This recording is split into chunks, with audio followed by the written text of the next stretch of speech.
சந்தித்தது அப்படின்றது பார்க்கிறோம். குறிப்பாக அந்த கரூர் கூட்ட நெரிசலில் அந்த 41 பேர் உயிரிழந்த அந்த வழக்கில் வந்து பார்த்தீங்கன்னா, தாமாக முன்வந்து தனி நீதிபதியாக விசாரித்த திரு செந்தில்குமார் அவர்களுடைய அந்த தீர்ப்பின் மீது அநேக கேள்விகளை உச்சநீதிமன்றம் கேட்டுள்ளது அப்படின்றத பார்க்கிறோம். குறிப்பாக என்ன கேட்டாங்க அப்படின்னு கேட்டீங்கன்னா, இப்ப இவங்க வைத்த நம்ம தாவேகா தரப்பில் வந்து அவங்க வந்து வைத்த வாதம் என்னவென்றால், அதாவது தாவேகாவினுடைய அந்த மதிப்பீடுகளை மாண்பினை குறைப்பது போன்று அந்த தீர்ப்பு இருக்கிறது அப்படின்ற மாதிரி சொல்லியிருக்கிறாங்க. அதாவது தலைவர் சென்று பார்க்கவில்லை. அப்ப அதுக்கு உச்சநீதிமன்றம் என்ன சொல்றாங்கன்னா, தலைவர் சென்று பார்ப்பதற்கும் இதுக்கும் என்ன சம்பந்தம் இருக்கிறது அப்படின்ற கேள்வியை கேட்டிருக்கிறாங்க.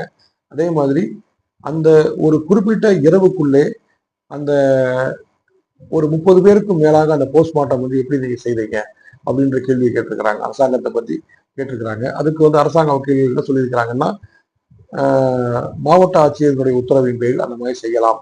அந்த மாவட்ட ஆட்சியர் உத்தரவிட்டதன் அடிப்படையில் அந்த மாதிரி செய்திருக்கிறோம் அப்படின்னு சொல்றாங்க. அதே மாதிரி எல்லா மருத்துவர்களும் அங்கே அருகாமையில் இருந்ததால் அந்த வசதி செய்ய முடிந்தது அப்படின்னு சொல்லியிருக்கிறாங்க.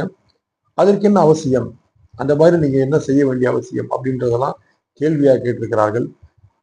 இவை அனைத்துமே ஒரு பிரமாண பத்திரமாக நாங்கள் தயார் செய்து கொண்டு வருகிறோம் அப்படின்னு சொல்லி அரசின் சார்பில் வக்கீல்கள் வந்து சொல்லிவிட்டு சென்றிருக்கிறார்கள் பார்க்கிறோம்.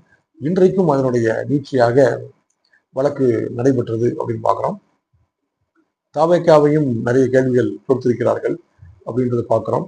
தாவேகா முக்கியமாக கேட்ட விஷயம் என்னன்னு கேட்டீங்கன்னா, இந்த தனி நீதிபதி பிறப்பித்த தனி நீதிபதி தங்களை குறைத்து மதிப்பிட்டதை அவர்கள் சுட்டிக்காட்டி பேசியிருக்கிறார்கள். அதோடு மட்டும் இல்லாமல் தனி நீதிபதி அமைத்த அந்த எஸ்ஐடி ஸ்பெஷல் இன்வெஸ்டிகேஷன் டீம் அது வந்து எங்களை விசாரிக்க கூடாது அப்படின்ற மாதிரி சொல்லியிருக்கிறாங்க. வேண்டுமானால் உச்சநீதிமன்றம் ஒரு எஸ்ஐடி, உச்ச நீதிமன்றத்தினுடைய கண்காணிப்பில் அமையக்கூடிய அந்த எஸ்ஐடி இந்த வழக்கினை வந்து விசாரிக்கட்டும் அப்படின்ற மாதிரி சொல்லியிருக்கிறாங்க, கேட்டிருக்கிறாங்க. மிக கவனமாக தாவேகா இந்த இடத்துல கையாண்டு இருக்கிறது பார்க்கிறோம். சிபிஐ வேண்டும் என்று தாவேகா கேட்கவில்லை.